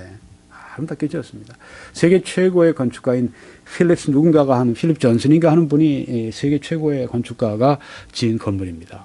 여기 수천 장, 수만 장이겠죠. 이 유리들이 들어가서 네, 저렇게 유리 건물이에요. 네, 아주 아름답습니다. 네, 저기서. 근데 이제 후계자를 잘못 두는 바람에 로마 가톨릭으로 팔렸어요. 로마 가톨릭이 됐어요. 이름을 처음부터 왜 카스드리라고 쳐? 그 로마 성당처럼 왜 뭐 크리스탈 수정 성당 성당으로 이름을 짓고 이제 그 캐톨릭 성당으로 바뀌었으니 뭐 이름값 했네요. 참 이름을 잘못 줬어요. 내가 볼 땐. 네. 하여튼 지금 안타깝습니다만은 네. 참 아름다워요. 제가 여기 살 때 많이 가봤죠. 네. 그렇지만 어디 새 예루살렘 성과 비교할 수 있겠습니까? LA 다운타운에 있는 건물을 제가 찍은 겁니다. 네, 참 아름답게 지었어요. 네, 그렇지만 인간의 건축물이 어디 하나님의 영광이 나타나는 새 예루살렘과 비교할 수 있겠습니까? 여기도 저 가봤습니다. 오사카 성 아주 제일 대표적인 그런 그 아름다운 그 성으로 이렇게 세계적으로 이제 꼽히는 그런 성. 일본 사람들이 뭐 얘기하는 게 아니라 세계 사람들이 이제 10대, 10대 뭐 제일 아름다운 건축물 성 가운데 하나다 이렇게 이야기를 하는데 뭐 금단장도 하고 아름답고 뭐 좋아요. 네, 그런데 뭐 어디 감히 새 예루살렘 성과 비교는 하겠습니까? 네, 저기 주위로 가면 이렇게 홈을 팠어요. 그래서 거기다 못을 팠습니다. 거기 물을 이렇게 놔서 적군이 함부로 공격하지 못하게. 근데 그거야 뭐 거기다가 흙 갖다가 메우고 그다음에 뭐 거기 이렇게 다리 갖다 놓고 올라가면 뭐 다 무너지죠. 뭐 그렇게 한다고 뭐 안전합니까? 근데 우리 새 예루살렘 성을 보니까요. 성벽과 성문이 있네요. 요한계시록 21장 12, 13절에 보니까 크고 높은 성곽이 있다. 네. 성벽이란 말입니다. 높고 큰 성벽이 안전하다고 하는 겁니다. 네. 원수 마귀가 들어올 수가 없어요. 원수 마귀는 이미 무적행에 갇혀서 뭐 영원히 거기서 지낼 텐데 뭐. 네. 사실 뭐 그래서 이 크고 높은 성곽이 필요 없어요. 네. 죄가 없는 곳이니까. 네. 그렇지만 상징적으로 안전한 것을 보여줍니다. 새 예루살렘 성은 안전합니다. 안전합니다. 네. 12문이 있는데 문에 12천사가 있고 그 문들 위에 이름을 썼으니 이스라엘 자손 12지파의 이름들이야. 네. 여기 보니까 이스라엘이 있군요. 구약 성도들이 여기에 분명히 있겠네요. 네. 동쪽의 셈은, 북쪽의 셈은, 남쪽의 셈은, 서쪽의 셈은이니. 네, 이렇게 해서 12문입니다. 12제자, 12지파. 네, 아주 12이 성경에 많이 나온 숫자입니다. 새 예루살렘의 기초석을 볼까요? 그 성의 성곽에는 12기초석이 있고, 기초돌이 있는데 그 위에는 어린 양의 12사도의 12이름이 있더라. 12사도의 12이름이 있는 거 보니까, 신약의 교회가 거기 있구나. 네, 이것을 우리가 알 수가 있다고 하는 것입니다. 또 예루살렘의 규모가 얼마나 클까요? 네.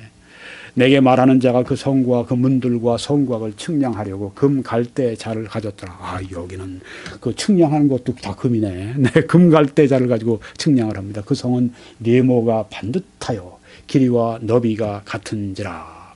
그 갈대자로 그 성을 측량하니 12,000 스타디온이요. 길이와 너비와 높이가 같더라. 네. 정사각형인 걸 볼 수 있죠? 네, 같습니다. 네. 근데 길이가 얼마나 됩니까? 2000 스타디온은 그 위에 있는 것처럼 2250km가 됩니다. 미국에 있는 사람들은 1400마일. 네. 저도 미국에 오래 있어서 하도 오랫동안 있었더니 마일이 훨씬 더 이제 그 친근감이 있어, 거리 감각이 있어요. 그래서 1400마일. 네. 우리 캐나다나 한국은 킬로를 쓰니까 2250km. 이게 얼마나 되는지 아십니까? 여기서 저 밑으로 계속 남쪽으로 내려가면 샌디에고가 나오죠. 네. 그 미국의 그 끝. 네. 여긴 뭐 우리 그 바로 미국의 국경과 닿아 있는 곳이 썰인데, 네. 여기에서부터 저 멕시코 국경과 닿아 있는 미국의 마지막 남쪽 국경, 미국의 북쪽 국경에서 미국의 남쪽 국경, 여기 태평양 이쪽을 쭉 내려가면 직선은 아니에요. 왜냐하면 길들이 막 이렇게 갈 테니까. 네. 그렇게 해서 나온 거리가 거의 한 1400마일 되니까, 네. 2250km가 되니까 쫙 거기까지 내려갑니다. 그 다음에 저쪽 서쪽으로 이제 간다고 할 것은 어디까지 가냐면 샌디에고에서 쭉 가면 달라스 정도 갑니다. 달라스는 미국의 중부에 있습니다. 그다음에 달라스에서 북쪽으로 쫙 올라오면 캐나다에 어디 올라오게 되냐면 위니펙 정도로 올라옵니다. 위니펙까지 쫙 올라와서 이렇게 되면 어떨까요? 이 거리가 2250km, 2250km, 2250km, 2250km. 이 그 크기가 얼마나 될까요? 네, 보십시오. 미국의 제일 북쪽 국경에서 미국의 남쪽 국경까지 내려와서 그 다음에 달라스 중부까지 가서 다시 이제 미국의 그 중부 올라가서 캐나다의 위니펙까지 이렇게 가면 그 크기가 얼마냐면 미국 전체 미국 본토, 알래스카 빼고 미국 본토의 한 절반 크기 정도가 됩니다.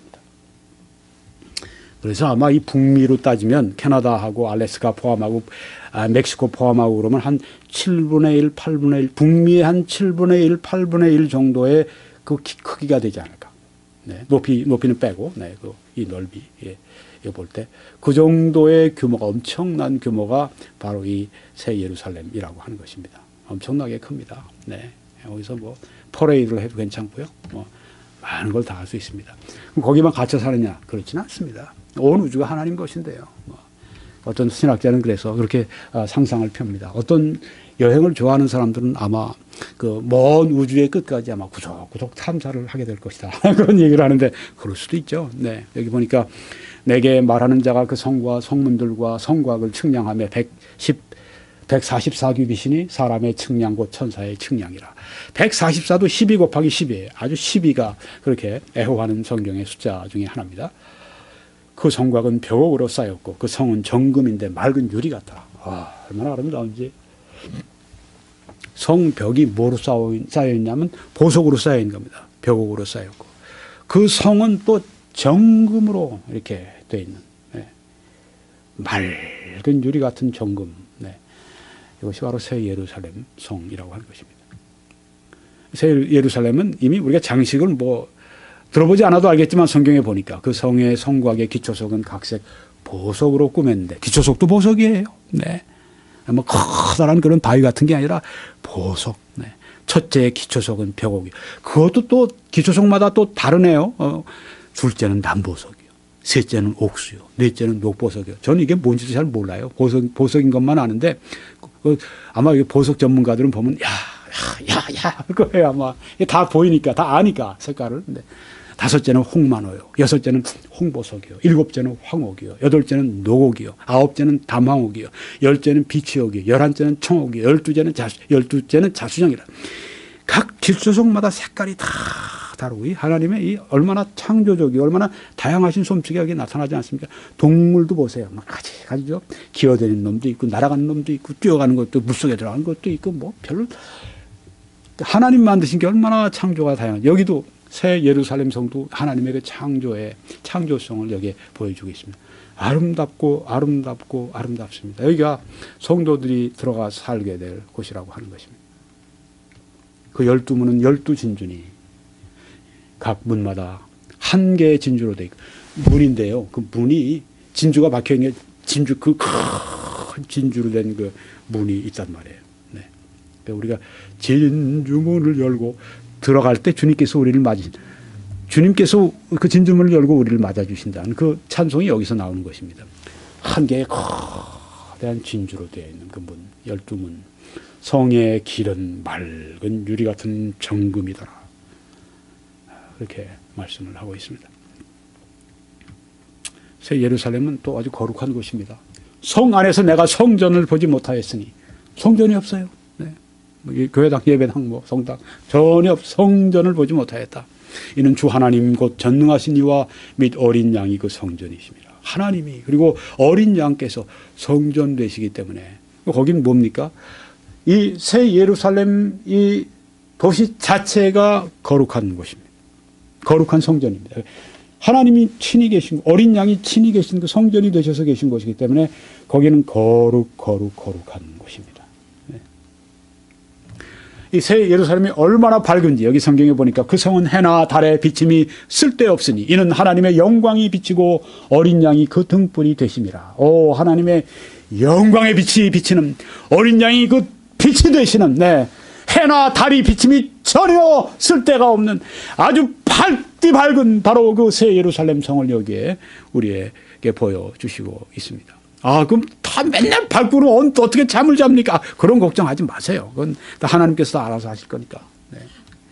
이 새 예루살렘의 그 목적이 뭡니까? 왜 새 예루살렘이 존재합니까? 여기 성경 보니까 나옵니다. 계시록 21장 24절에서 16절에 만국이 그 빛 가운데로 다니고 땅의 왕들이 자기 영광을 가지고 거리로 들어가리라. 왜요? 영광 받기 위해서가 아니라 영광을 하나님께 돌려드리기 위해서. 네. 전에 그 엘리자베스 여왕이 자기가 주님 앞에 서게 될 때는 자기의 여왕의 멸류관을 그 발 앞에 바치겠다 그렇게 얘기한 것이 있는데 맞습니다. 네. 여기 땅의 왕들이 그렇게 하는 것입니다. 영광의 멸류관을 주님 앞에 바쳐 영광을 주님께 드리는 낮의 성문들은 도무지 닫지 아니하리니 거기에는 밤이 없음이라. 사람들이 만국의 영광과 존귀를 가지고 그리로 들어가겠고, 네, 사람들이 만국의 영광과 존귀, 모든 영광을 가지고 다 하나님께 돌리기 위해서 가는 것이 바로 이 새 예루살렘 성이다. 그럼 새 예루살렘은 누가 들어가 살 수 있습니까? 21장, 계시록 21장 27절, 무엇이든지 속된 것이나 가증한 일 또는 거짓말하는 자는 결코 그리로 들어가지 못하되 오직 어린 양의 생명책에 기록된 자들만 들어가리라. 죄인들은 못 들어갑니다. 그런데 누가 들어가죠? 그러면 의인들이 들어갑니다. 의인들이 누굽니까? 믿음으로 의롭다함 받은 사람들입니다. 그들은 어린 양의 생명책에 기록된 사람들입니다. 그 사람들이 들어갈 수 있다고 했습니다. 거룩한 사람들이 행위로 아닙니다. 어린 양의 생명책 위에 기록된 사람들만 들어갑니다. 요한계시록에는 이 생명책이 6번 등장합니다. 네, 의자가 성구 다 보여드렸습니다. 네, 생명책 4번 이렇게 언급이 되어 있고, 네, 어린 양의 생명책 이렇게 2번 언급이 되어 있어 생명책이 6번 언급이 되어 있습니다. 당신의 이름이 어린 양의 생명책 위에 기록되어 있는 것을 아십니까? 네, 이거 분명히 해야죠. 네, 달리 얘기하면 구원받았습니까? 하는 그런 얘기입니다. 그래서 성경의 찬송에도 그런 게 있어요. 당신이 어린 양의 생명책 위에 당신의 이름이 기록되어 있는가? 당신의 이름이 기록되어 있는가? 당신의 이름이 기록되어 있는가? 찬송하면서 우리가 확인을 하지 않습니까? 그런데 이 구원파에서 우리의 이 좋은 질문을 가지고서 이걸 쓴단 말이에요. 이걸 써가지고선 잘못되게 이제 복음을 그렇게 왜곡해서 증거하니까 사람들이 이 질문 자체를 거부합니다. 그럼 이 찬송 자체를 안 부르겠다고 얘기하는 건데, 그건 우리 기독교적으로 손실이 너무 커요. 네, 다시 찾읍시다. 어린 양의 생명책에 여러분의 이름이 기록되어 있는 것을 아십니까? 네, 분명하셔야 됩니다. 아멘 하실 수 있어야 됩니다. 항상 이런 질문을 던질 때는요. 네, 그래서 물론 어린애가 아주 너무 어리기 때문에 태어나긴 났어요. 네, 근데 엄마를 잘 못 알아봐. 네, 아빠를 잘 못 알아봐. 그럴 수 있죠. 처음에 태어나서. 네. 나이가 들었어요. 못 알아볼 수가 없죠. 자기 어머니 아버지를 어떻게 못 알아봅니까? 마찬가지입니다. 구원받은 성도가 자기 하나님 아버지 예수 그리스도를 못 알아본다니 말이 안 되는 거죠. 하나님이 나의 아버지이십니다. 이걸 모른다는 게 말이 안 되는 거죠. 그렇죠? 교회에 있는 성도들은 처음 아주 막 눈 같은 진짜 그런 성도들은 구원 내가 예수님 믿습니다. 구원 기도를 드렸어요.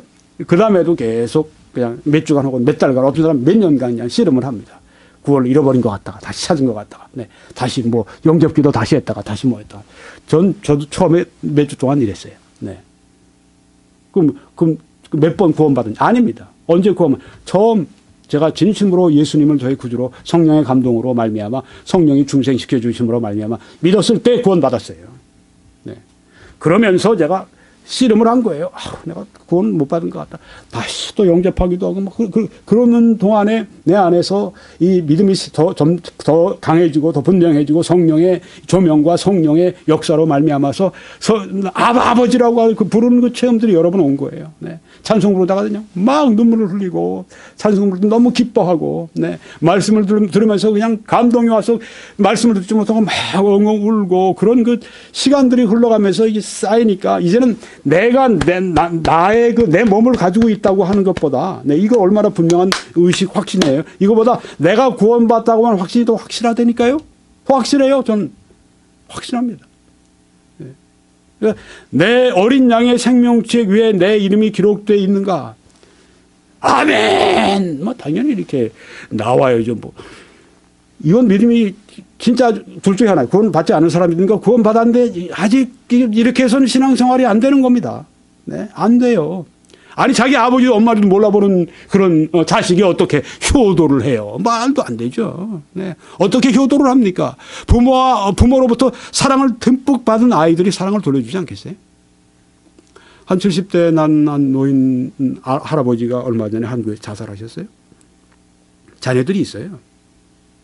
2천만 원 남겨놓고 난 다음에, 아니 2천만 원은 얼마 노인회에 주고 노인정에 가서 드린 다음에 2천만 원 남겨놓고 자살하시면서 하는 얘기가, 너무너무 외로워서 못 살겠습니다. 그리고 2천만 원은 나라를 위해 써주십시오. 그 YTN 그 TV에 그 나오더라고요. 네, 그래서 했는데 외로워서 못 살겠다. 아니 자식이 있는데 외로워서 자식들이 돌아보지를 않는 거예요.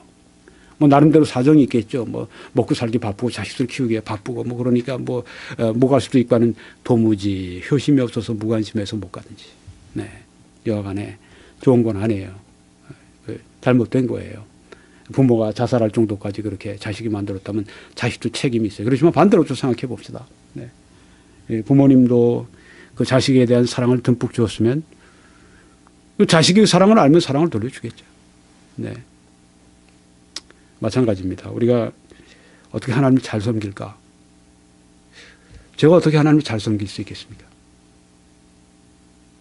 첫사랑을 가지고 있어야 돼요. 네. 제 스스로 제게 던지는 질문입니다. 요새 제가 많이 제게 스스로 던져요. 제가 어떻게 하면 주님을 제대로 섬길 수 있겠습니까? 첫사랑이 있어요. 사랑은 성령의 열매거든요. 성령으로 충만하지 않고는 도저히 내가 하나님을 사랑할 수가 없어요. 성령으로 더욱더욱 충만해져서 첫사랑으로 더욱더욱 충만해질 때 그 사랑으로 주님을 순종할 수가 있는 거죠. 네. 어린 양의 생명책에 나의 이름이 기록되어 있는가? 아멘. 네. 내 이름이 기록되어 있는 것을 알고 또한 그것을 감사하는 그 감사의 정도가 커지는 만큼 난 더 좋은 신앙인이 될 수 있습니다. 내 구원의 감격 속에 살고 구원의 감동 속에 살고 내가 이렇게 하나님이 나를 구원하셨으니 내가 어떻게 이 구원하신 주님께 내 그 사랑을 돌려드릴 수 있을까? 이런 감격 속에 살 때만이 우리가 참 신앙인이 될 수가 있습니다. 구원파가 가져간 그 구원파의 부작용, 사이드 이펙트, 이 구원파가 찬물 끼얹은 이 교회 안에 이런 이 구원의 이 감격을 우리가 강조하고 구원의 감격 속에 살아가고 이 초대교회 신앙, 네, 원시적인 신앙, 참된 이 신앙, 이거 우리가 회복해야 된다고 하는 것입니다. 네.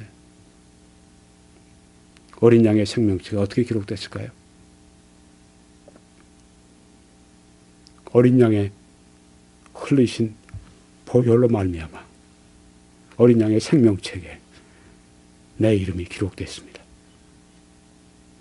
어떤 면에서 나의 이름이 어린 양의 생명책에 예수 그리스도의 붉은 피의 색깔로 거기에 새겨져 있을지 모릅니다.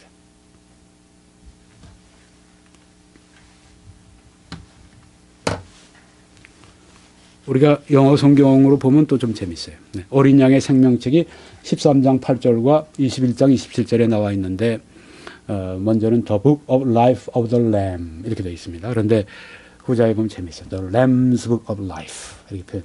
어린 양의 이게 강조가 되어 있는 거예요. 어린 양의 생명책. 네. 이게 유일합니다.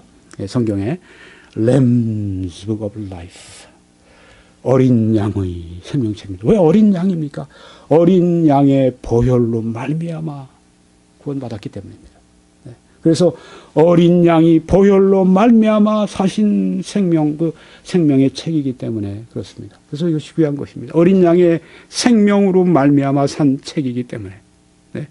그 생명을 받았기 때문에 어린 양의 생명을 받은 사람들이, 어린 양이 생명을 주셔서 어린 양의 그 생명을 받은 사람들이 기록된 것이, 네, 바로 이 어린 양의 생명책은 어디 있을까요? 이런 책으로 저기 지금 성경책인데, 예, 오래된 성경책이 여기 이 성경책 같은 책에 기록이 되어 있을까요? 저는 이렇게 생각합니다. 어린 양의 생명책은 어린 양 되신 예수 그리스도의 마음에 있습니다. 마음에 있습니다. 어떤 사람 오고 김홍기 목사 이단 같은 얘기를 하네. 내가 이걸 교리를 주장하는 건 아니에요. 내가 추측하는 거니까 괜히 그렇게 엉뚱한 생각하지 말고, 예. 정통 침례교회 목사 잡지 말고. 네. 네. 어린 양의 생명책. 네. 이름이 기록이 되어 있는가. 네. 주님 감사합니다. 네. 이 새 예루살렘 성은 우리에게 도전을 합니다. 무슨 도전을 합니까? 성경에 보니까 베드로후서 3장 11, 13절에 이 모든 것이 이렇게 풀어지리니 너희가 어떠한 사람이 되어야 마땅하냐? 거룩한 행실과 경건함으로 하나님의 날이 임하기를 바라보고 간절히 사모하라. 그날에 하늘이 불에 타서 풀어지고 물질이 뜨거운 불에 녹아지려니와 우리는 그의 약속대로 의가 있는 곳인 새하늘과 새 땅을 바라보도다. 네. 모든 것 옛 땅과 처음 하늘과 처음 땅이 다 없어지고 네. 새하늘과 새 땅이 이제 우리 앞에 오게 되는데 우리가 뭘 위해 살아야 될 것인가? 네. 경건하게 살라. 거룩하게 살라. 그렇게 말씀했습니다. 네. 거룩한 시민으로 거룩하게 살아가라. 경건하게 살아가라. 네. 새하늘과 새 땅을 바라보는 사람들은 경건하게 거룩하게 살아가라. 이것이 성경이 우리를 향한 메시지입니다. 네. 우리 주님이 재림하실 날이 2000년도 다가왔습니다. 네. 우리 주님께서 내가 다시 오리라고 하신 이후에 2000년 지나갔습니다. 네. 그러니까 이제 2000년도 가까워졌습니다. 네. 우리 때 오실지 안 오실지 우리는 아무도 모릅니다만은 항상 오실 수 있다고 하는 그런 그 생각을 가지고 깨요. 우리가 기도하며 기다리는데 어떻게 해야 하느냐. 경건하게 살라. 네. 거룩하게 산다. 이 거룩하게 산다는 것이 이 거룩하다고 한 이 말은 하기오스라는 이 말, 헬라어 이 말은 분리되었다 이런 뜻입니다. 네. 하나님을 위해서 분리되었다. 네.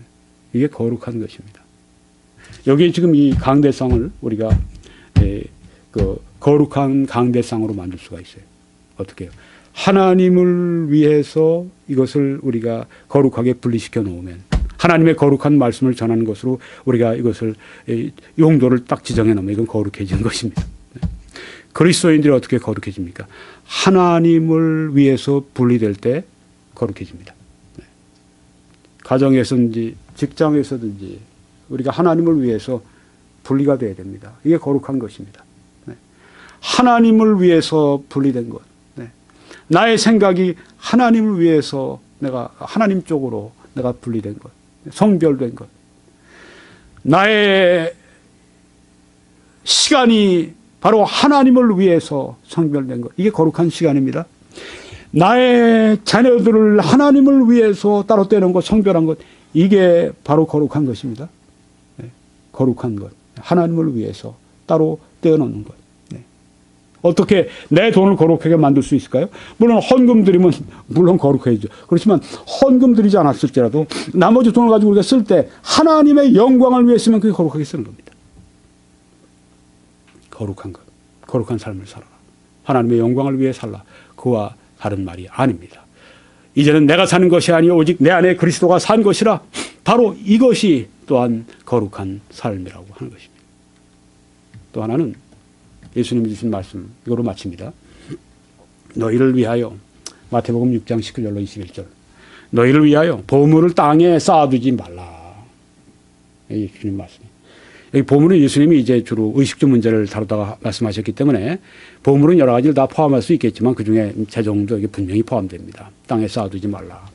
거기는 좀과 동록이 해하며 도둑이 구멍을 뚫고 도둑질을 하느니라. 여기 보면 지금 이게 뭐 그 동전이나 뭐 지폐 같은 것이 그 당시에 없었겠죠. 네. 그러니까 이제 뭐, 좀과 동록이 해하고 도둑이 구멍을 뚫고 도둑질하고 이런 보물 땅에 쌓아두는 재물과 관련된 말씀을 하는데 보물을 땅에 쌓아두지 말라고 말씀을 했습니다.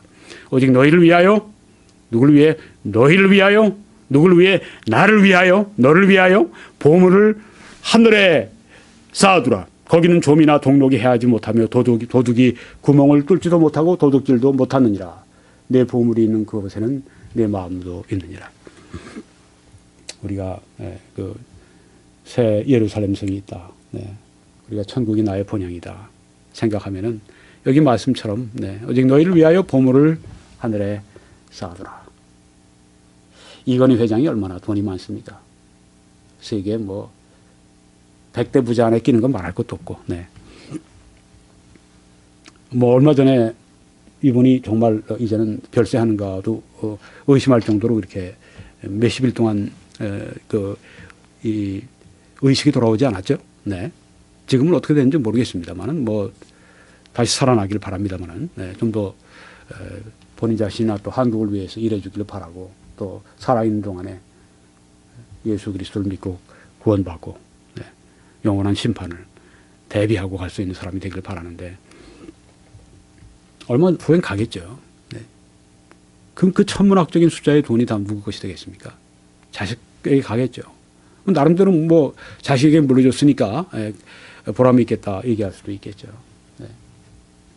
또 나라에 또 그 뭐 기여할 수 있는 그런 그 어떤 계기가 될 수 있겠죠. 근데 계속 이제 자식들이 사업을 잘 일으키고 한다고 할 것 같으면, 네. 자기는 뭡니까? 자기는 뭐예요? 네. 이 세상에 남겼어요. 자기는 남기긴 남겼는데 여기만 생각하면 어떻게 해요? 한 번 죽는 것은 정하신 것이고 그 후에는 심판이 있다고 그 이후의 세계를 위해서 전혀 준비가 안 돼 있잖아요. 전혀 대비가 안 돼 있잖아요. 이 땅에 있으면서 그 많은 돈 가운데 뭐 일부라도 바쳤으면 뭐 100분의 1이라도 바쳤으면 얼마나 엄청난 돈을 그리스도인으로서 있었다면 헌금하면 그게 다 여기 성경에 보니까 하늘에 쌓아두라고 말씀했거든요. 쌓아두라. 네. 저축한다는 거는 말 아니겠어요? 우리가 하나님을 위해서 뭐 우리의 시간 또 재물을 드립니다. 소비된 게 아니라고 하는 거죠. 하늘에 쌓아두라고 말씀해요. 예수님께서 하늘에 쌓아두는 것이라고 말씀하셨습니다. 은행이자 나오는 거 참 별거 없어요. 네. 그러니까 사람들이 뭐 땅 사고 뭐 주식 사고 뭐 어떤 뭐 등등 여러 가지 뭐 그런 거 가지고 돈을 부리려고 하죠. 네.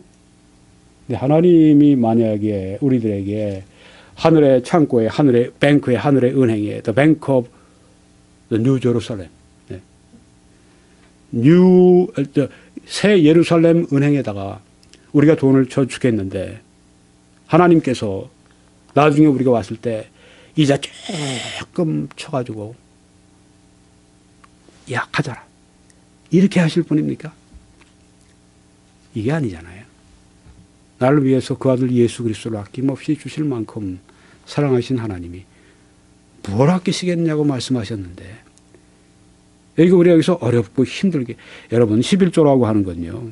물질의 10분의 1이 아닙니다.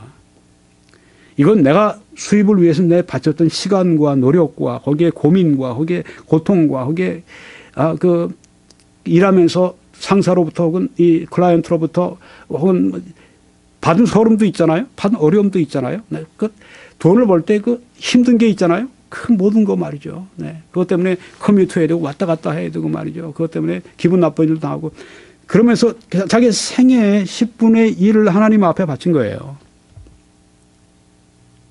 또 그 이상 바칠 때 그건 자기의 그 생애를 바친 거란 말이죠. 네. 절대 하늘의 이 뱅크에 이 새 예루살렘 은행에 저축된 돈은요. 제가 보장합니다. 하나님의 말씀으로. 잃어버리지 않습니다. 그뿐이 아닙니다. 하나님은 훨씬 크게 우리에게 돌려주시는 그런 분이십니다. 여러분 지금 잘하시고 있는데 계속 잘하십시오. 더 잘하십시오. 네. 그래서 이 보물을 하늘에 많이 쌓아두고 내가 하늘나라 갈 때는 제가 그래요. 저한테 지금 설교하는 거예요. 네.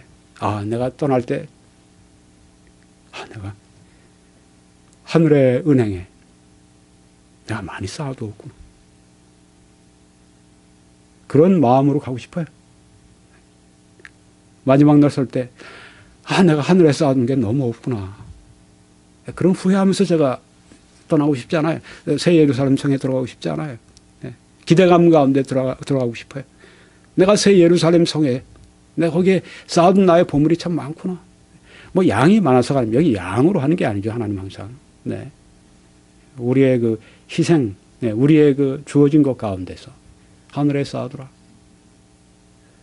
선교사님들에게 보낸 거, 선교사님들에게 우리가 선교사님을 수고하셔서 한 끼 대접한 거, 아니 소자에게 물 한 잔 주는 것도 잊지 않으신다고 말씀하셨는데, 네.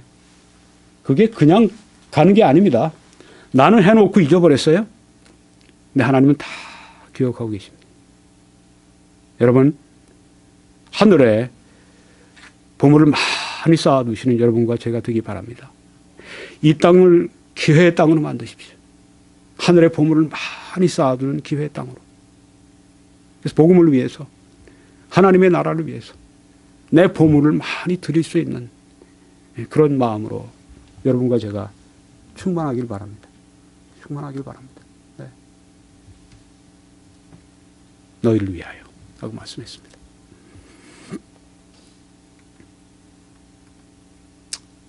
네. 간단히 결론 정리하고 마치겠습니다. 새 예루살렘의 삶은 하나님과의 친밀한 교제입니다. 거기서 우리의 눈물을 닦아 주신다고 했습니다. 네, 거기에는 사망도 없고 질병도 없고 고통도 없습니다. 에볼라 바이러스도 없고요. 네, 암도 없습니다. 한국인의 3명 중에 1명이 암에 걸린다고 하는데 암도 없습니다. 네, 전혀 없습니다. 고통이 없습니다. 하나님과 깊은 사랑의 교통과 교제가 또 성도들 가운데 깊은 사랑의 교제가 있을 것입니다. 지금은 서로 미워해도 그때 가면 아주 사랑하는 그런 사이가 될 것입니다. 새 예루살렘은 아름답습니다. 광채가 말할 수 없습니다. 세상에 무엇과 비교할 수 없습니다. 새 예루살렘의 성벽 성문은 높습니다. 크고 높습니다. 든든하고 안전합니다. 새 예루살렘의 기초석에는 12사도의 이름이 기록이 되어 있는데 그것은 신약의 교회가 거기에 성도가 거기에 있다고 하는 것을 말합니다. 새 예루살렘의 규모는 엄청납니다. 네. 캐나다는 미국보다 크니까 한 3분의 1 정도, 그 3분의 1 이상으로 그 규모가 엄청나게 큽니다. 아마 그 한국이 미국의 한 50분의 1, 중국의 50분의 1 정도 된다고 그러나요? 크기가? 땅덩어리가. 그러면 미국과 중국이 비슷하니까, 한국으로 따지면, 얼마나 될까요? 50분의 1의 절반. 한국이 한 25배 될까요? 새 예루살렘이? 새 예루살렘의 장식은 너무너무 아름답습니다. 기초석도 다 각각 다른, 그리고 성문도 다 큰 진주문이고, 또 길도 정금이고, 또 그 성도 정금이고, 유리같이 맑고, 새 예루살렘은 거룩합니다. 하나님과 어린 양이 성전이 되시기 때문입니다. 새 예루살렘은 아주 밝습니다. 하나님의 영광의 빛이 또 어린 양이 등불 되시는 곳이기 때문에 밝고 밝은 곳입니다.